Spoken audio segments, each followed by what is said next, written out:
So this is the geology map of McLaren Vale, and so what that tells us is basically how that landscape out here has been formed over time. I think McLaren Vale for me is a wonderful place to grow grapes and make wine because of its diversity.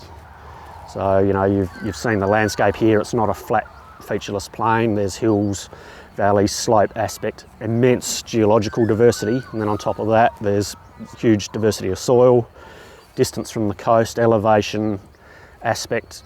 You know, I see it as a massive artist, kind of like an artist palette. You know, if you're smart in this region and you know it well, you can go to spot X to get a particular flavour and textural profile.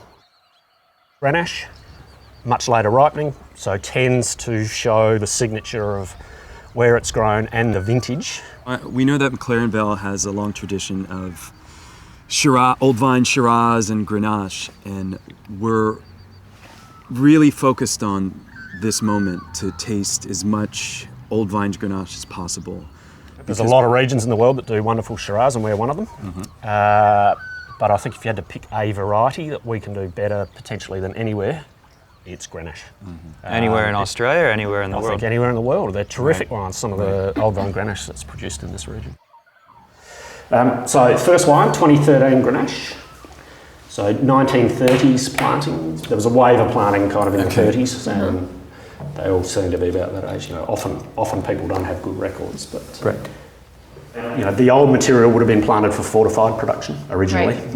But now we're really exploring little parcels of old material that's left scattered around, and how much has been preserved, these old vines? There's a little bit around. I think from memory it's about 5 or 7% of the planted area of McLaren Vale is Grenache. So it's not massive, but the whole of McLaren Vale is about 7,500 hectares.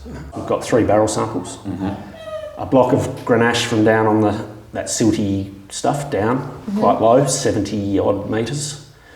Then I've got a block of sand, which is a little bit higher, but not really with much elevation, and then a block of sand plus elevation, and I think you'll see the kind of progression. That's what we want. That's what we're looking for. So do you see a progression in kind of This is really cool. Back down? Yeah. So are you guys going to blend these all together? Yes. Okay. What I see is the quite muscular, sort of silty line. So that's the kind of, again, the core of the line, and then you step out to this one, which is on sand, so you tend to get more aromatic punch, but it doesn't have the elevation, so it's still got some density and muscle. And then for me, the last one, really, that's true Blewett Springs. So that's sand plus elevation, just fragrant violets, you know, little red fruits, you know, that's classic Blewett Springs for me. These ones almost give you a little bit more prickle on your tongue too.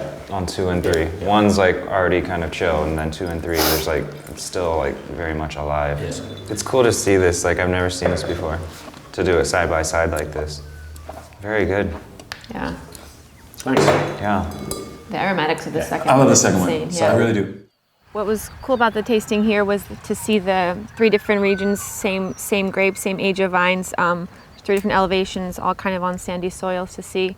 So yeah, we're definitely finding what we're looking for. And it's a fun wine here too, because it really expresses the terroir. Like you can, I mean, like Michelle was saying, you could really see and taste and smell the difference between the different sites. And I don't know, maybe that's a little bit harder to do with Shiraz. So I think that's why Grenache is going to be the grape.